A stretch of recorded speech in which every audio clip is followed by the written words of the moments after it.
आप सभी दर्शक का हमारे YouTube चैनल आपका स्वागत है। आज का जो टॉपिक है क्लास 10 से रिलेटेड है। जैसा कि आप जानते हैं क्लास 10 का एग्जाम होने वाला है। पहला वीडियो में हम लोग क्वेश्चन नंबर 1 से लेकर 4 तक दिए थे। आज का जो टॉपिक है लॉन्ग क्वेश्चन टाइप यानी दीर्घोत्तरीय प्रश्न, जो कि 5 नंबर का होता है। तो 1 से 4 तक हम लोग पहला वीडियो में देखे थे। आज हम लोग दूसरा वीडियो में देखेंगे, जो कि आपको क्वेश्चन नंबर 5 से लेकर क्वेश्चन नंबर 8 तक इंपॉर्टेंट क्वेश्चन है। ये 8 क्वेश्चन को आप अच्छी तरह से देख लेंगे, ठीक है, अच्छा से देख लेंगे और उसको थोड़ा अच्छा से रिवाइज करके एग्जाम में उसको अच्छा से लिखने का कोशिश करिए। चलिए बिना देर किए हम शुरू करते हैं। अगला क्वेश्चन है आपके सामने, क्वेश्चन नंबर 5। पिता तथा उसके पुत्र की आयु का योग 45 वर्ष है।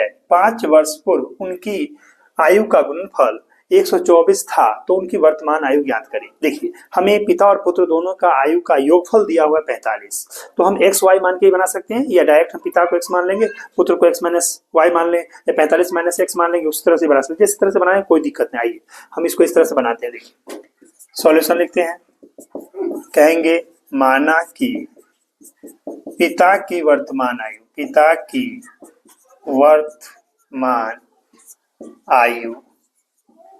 आयु बराबर x वर्ष, ठीक, एवं पुत्र की वर्तमान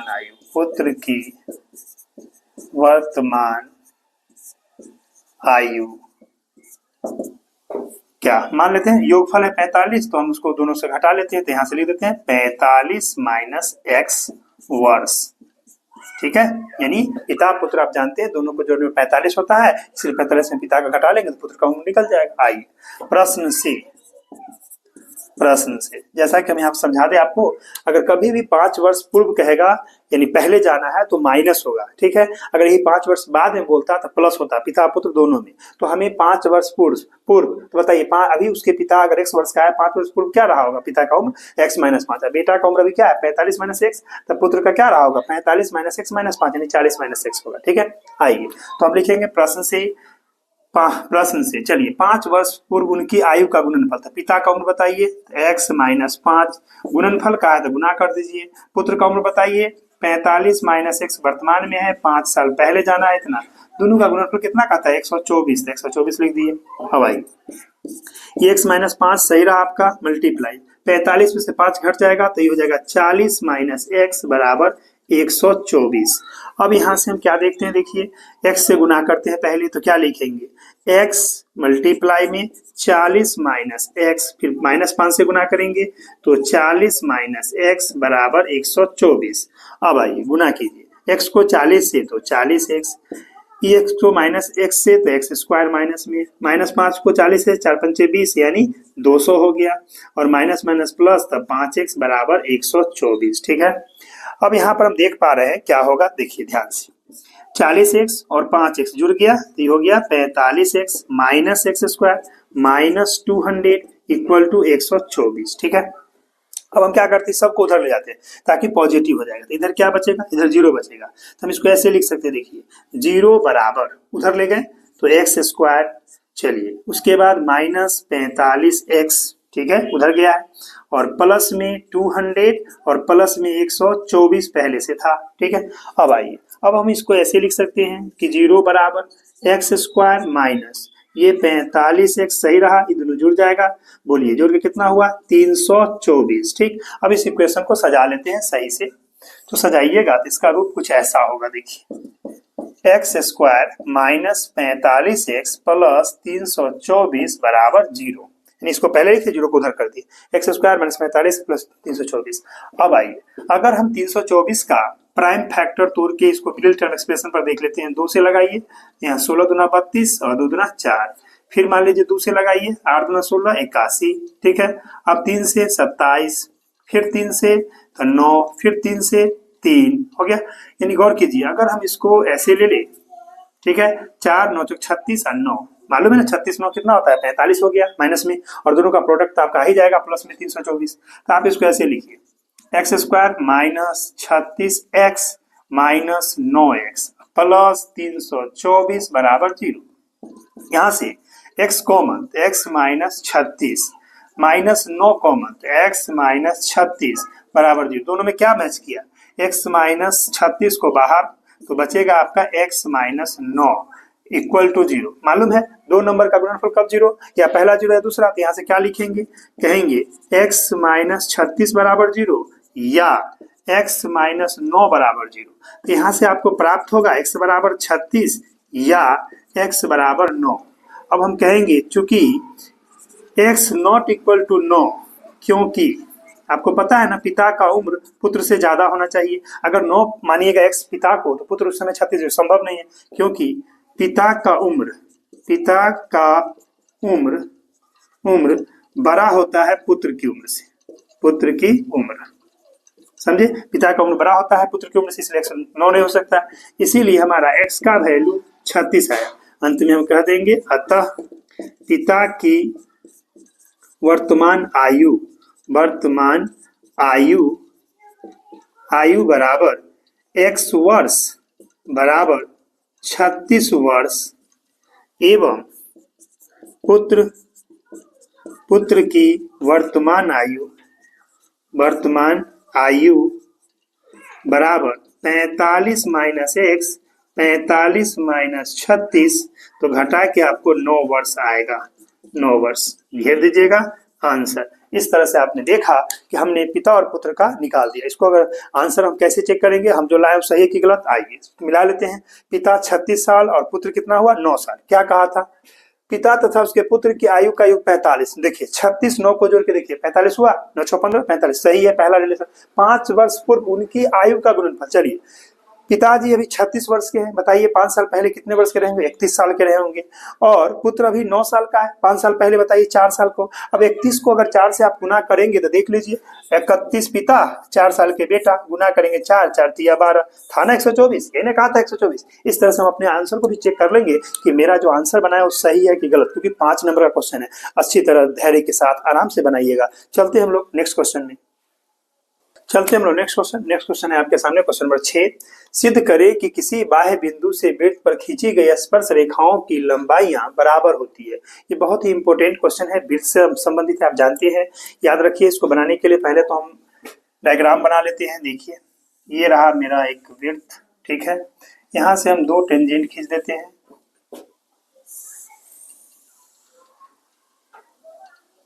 मान लीजिए P एक्सटर्नल पॉइंट है, इसका सेंटर यहाँ ले लेते हैं, यहाँ से इस पर लंब इसको मिला देंगे, 90 डिग्री होगा, ये O होगा, यहाँ 90 डिग्री, ठीक है। इस पॉइंट को हम A, इस पॉइंट को B, टेंजेंट, ठीक है। आइए O से हम इसको भी मिलाएंगे P को, ठीक है।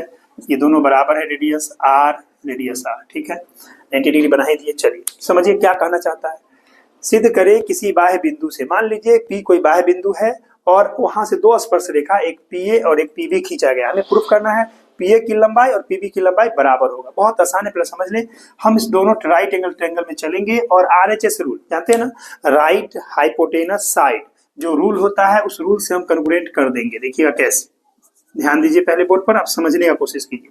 सबसे पहले बताइए समकोण त्रिभुज PAO में एंगल यानी कोण POAO या OAP बराबर होगा कोण OBP 90 डिग्री, तो मिल गया समकोण।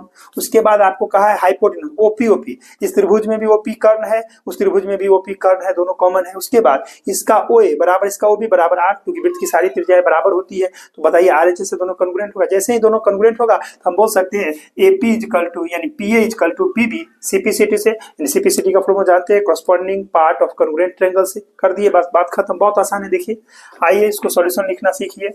हम लोग लिखेंगे माना कि COR, जब भी वृत्त को मानेगा C से सर्किल, O से सेंटर, R से रेडियस यानी त्रिज्या। माना कि COR एक वृत्त है एवं P कोई बाह्य बिंदु है, P कोई बाह्य बिंदु है जिससे PA और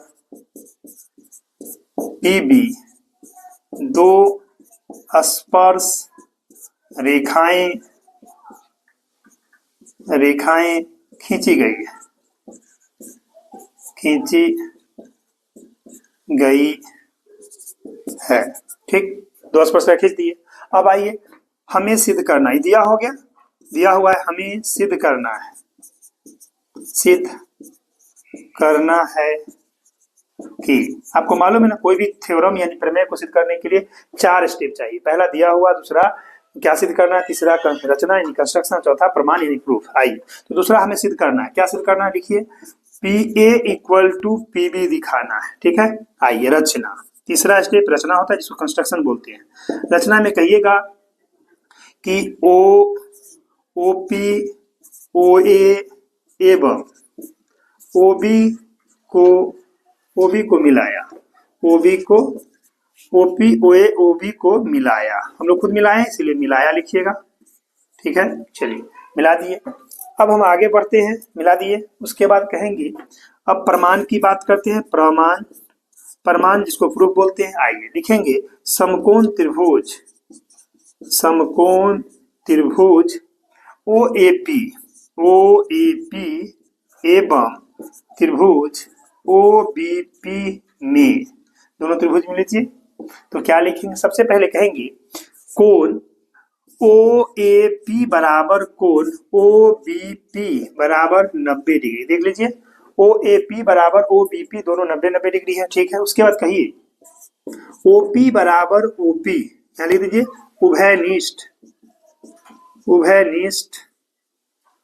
उभयनिष्ठ भुजा, ये दोनों में है इसलिए उभयनिष्ठ भुजा। ठीक है, उसके बाद कहिए एवं यहाँ पर OA बराबर OB बराबर R, क्योंकि वृत्त की त्रिज्या समान होती है।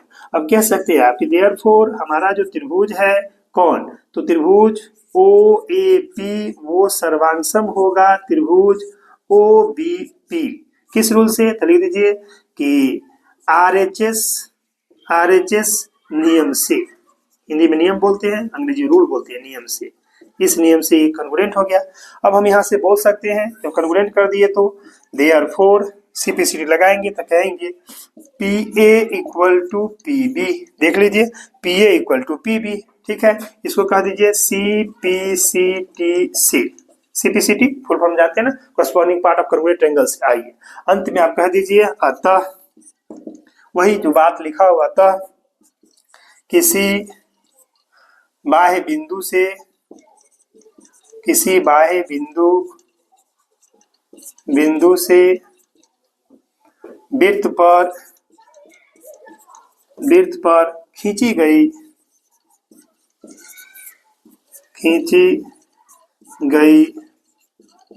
स्पर्श रेखाओं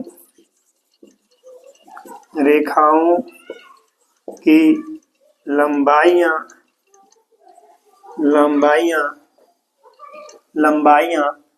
बराबर होती है,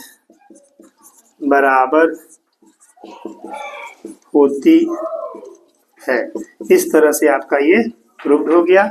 बहुत ही इंपॉर्टेंट क्वेश्चन है, इसको ध्यान से आप देख लीजिएगा, 2 4 5 बार प्रैक्टिस कर लीजिएगा ताकि एग्जाम में आपको लिखने में दिक्कत ना हो, आसानी से आप लिख लीजिएगा, बहुत आसान है। चलते हैं हम लोग नेक्स्ट क्वेश्चन की ओर। नेक्स्ट क्वेश्चन है आपका क्वेश्चन नंबर 7। सिद्ध करें कि sin A plus cos A का whole square plus cos A plus AK का whole square equal to 7 plus 10 square A plus cot square A। बहुत अच्छा क्वेश्चन है, इंपॉर्टेंट क्वेश्चन है, कितना बार बोर्ड में पूछा जा चुका है, इसलिए आप इसको अच्छी तरह से देख लीजिए, बहुत आसान है। कहिए कैसे, देखिए हम सॉल्यूशन लेंगे, LHS लेते हैं। LHS का मतलब समझ रहे हैं ना, लेफ्ट हैंड साइड, तो आपका है sin A plus cosec A का होल स्क्वायर। आपको A प्लस B का होल स्क्वायर आना चाहिए और आइडेंटिटी आना चाहिए, तो cos A plus sec A इतना का होल स्क्वायर। अब आइए इसको तोड़ दीजिए A प्लस B के होल स्क्वायर पर, तो क्या लिखिएगा, A स्क्वायर यानी sine square A plus B square यानी cosec square A plus 2AB, तो 2 sin A into cosec A हो जाएगा आपका, प्लस इसको भी तोड़ दीजिए प्लस B के होल स्क्वायर पर, तो क्या लिखिएगा, cos square A plus sec square A plus 2 cos A into sec A, यही ना। अब आइए, आप जानते हैं कि साइन स्क्वायर के साथ अगर cos स्क्वायर का रखेंगे तो 1 होगा, इसलिए उसको साथ ही रखिए। तो हम पहले यहाँ पर sine square A plus cos square A को एक ब्रैकेट में बंद कर दो ताकि 1 हो जाएगा, प्लस अभी cos A के स्क्वायर को cot के टर्म में सोचिए, तो इसका जानते हैं आप कि 1 प्लस कॉट स्क्वायर ए होता है। लिख दिए।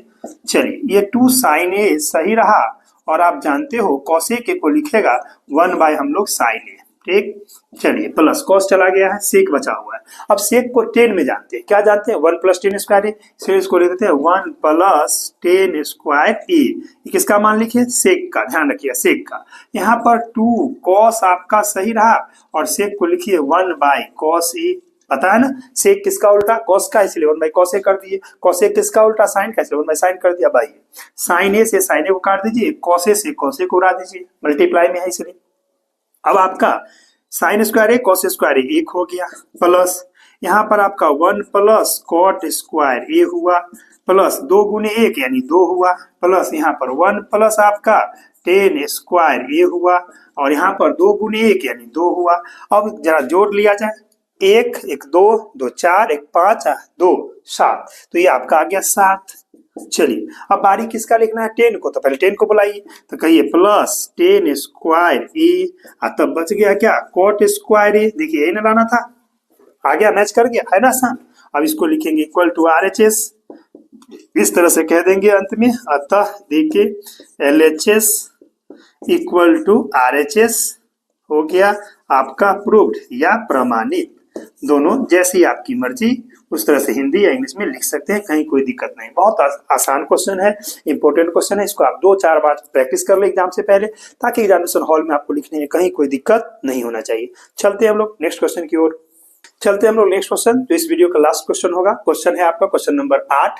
सिद्ध करें कि 2 समरूप त्रिभुजों के क्षेत्रफलों का अनुपात उनके संगत भुजाओं के वर्गों के अनुपात के बराबर होता है। इसको हम लोग रेशियो थ्योरम कहते हैं। अब इसे हम आपको पहले ही बता चुके हैं कि त्रिभुज से 5 थ्योरम जो आपके लिए काफी इंपॉर्टेंट है, इसको देख लीजिएगा।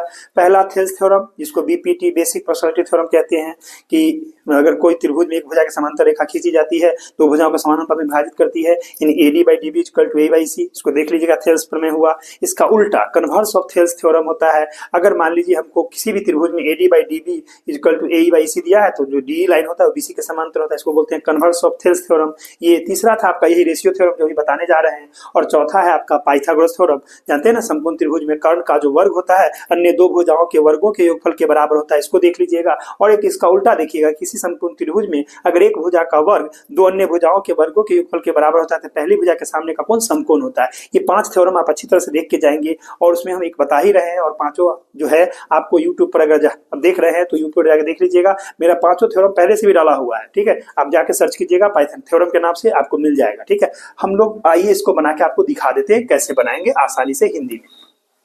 सबसे पहले हम 2 डायग्राम बना लेते हैं ताकि आपको समझ में आए। एक त्रिभुज इधर बनाइए और एक त्रिभुज इधर बना लीजिए।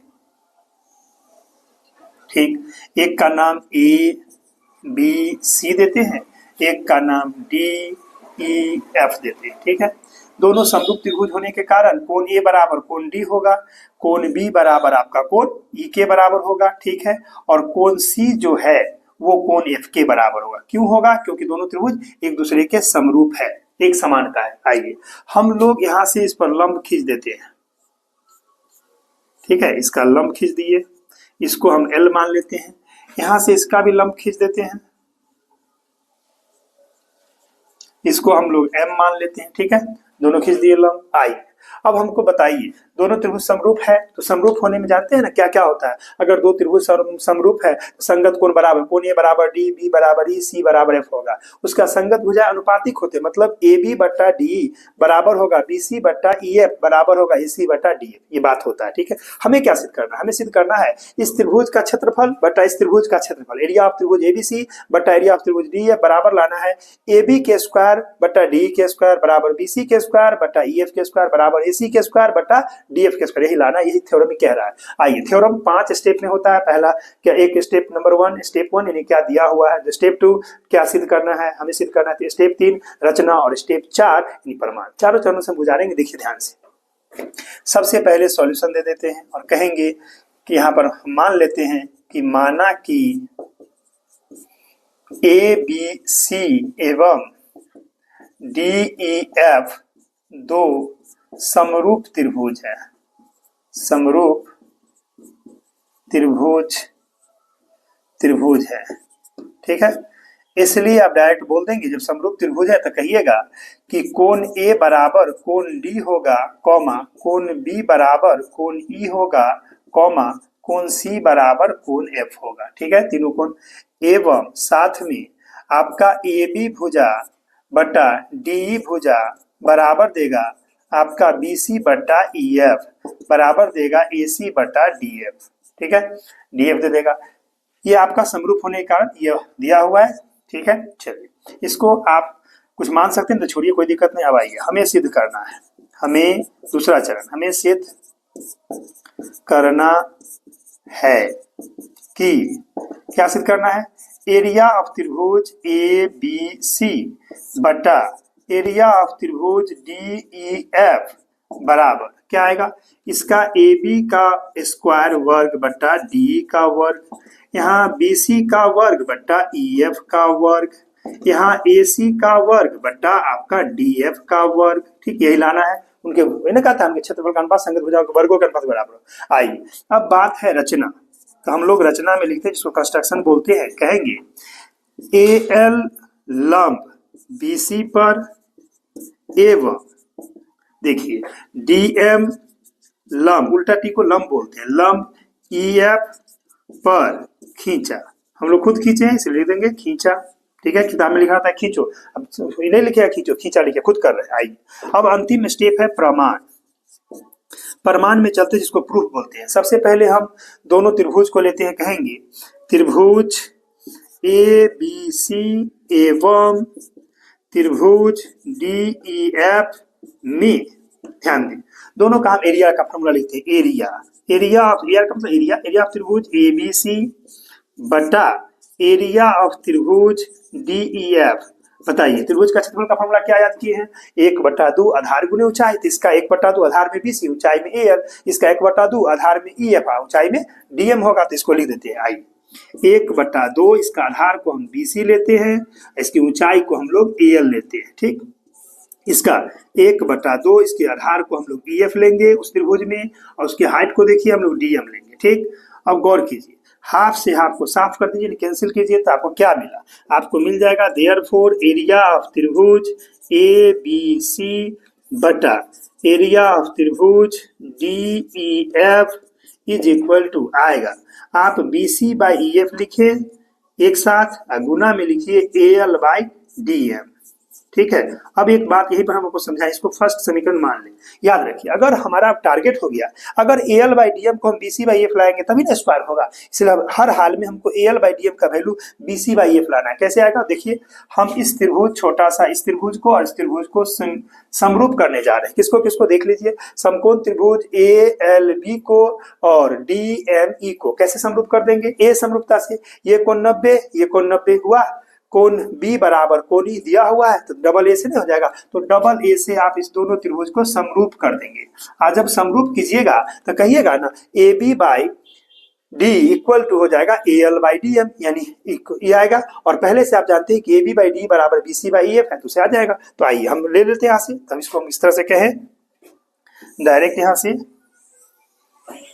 देखिए अब हम कहेंगे कि त्रिभुज, फिर देखिए लिखते हैं, फिर त्रिभुज, इसका नाम लिखिए त्रिभुज ए एल बी एवं त्रिभुज डी एम ई में हो तो लगा दीजिए समकोण त्रिभुज, तो अच्छा रहेगा। कहते हैं समकोण त्रिभुज ए एल बी एवं डी एम ई में। आइए सबसे पहले हम कोण को लेते हैं, ए एल बी बराबर कोण होगा डी एम ई बराबर 90 डिग्री। ठीक है, दोनों 90 के बराबर हुआ। उसके बाद कहिए एवं हमारा कोण जो बी है, देख लीजिए यह कोण बी बराबर कोण ई के होगा। ठीक है, लिखिए दिया हुआ है, दिया हुआ है, ये बात दिया हुआ है।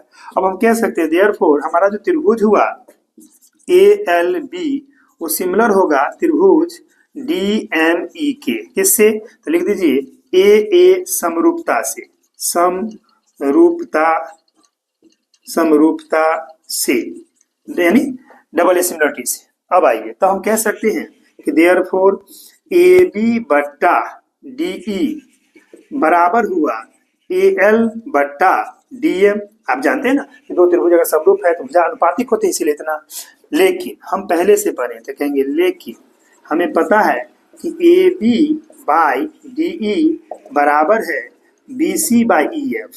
ठीक है, ये दिया हुआ है, दिया हुआ है, ठीक है ना, दिया हुआ है।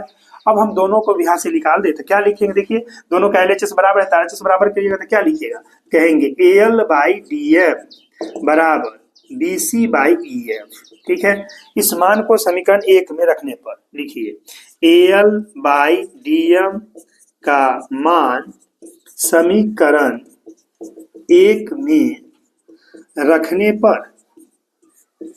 पर आइए समीकरण 1 में हम लोग रख देते हैं। ठीक है, रखने के बाद इधर आइए, यहाँ बना देते हैं आपको। ठीक है, इस जगह देख लीजिए, इस जगह हम लोग इसको वहां से ले आते हैं। देखिए 1 में रखते हैं तो क्या आएगा, यहाँ से इसको ब्लॉक कर दे, लिखिएगा एरिया ऑफ त्रिभुज ABC बटा एरिया ऑफ त्रिभुज DEF बराबर आएगा BC बाई EF पहले से था गुने ये, और उसका मान AL बाई DM का भी देखिए क्या है BC बाई EF, इसको भी ले देते हैं BC बाई EF। तो नहीं आ गया, आ गया आपका BC का स्क्वायर बाई EF का स्क्वायर होगा गुना करने पर। इसको मान लीजिए आप समीकरण 1 माने थे, इसको 2 माने थे। ठीक, अब कहेंगे इसी प्रकार हम सिद्ध कर सकते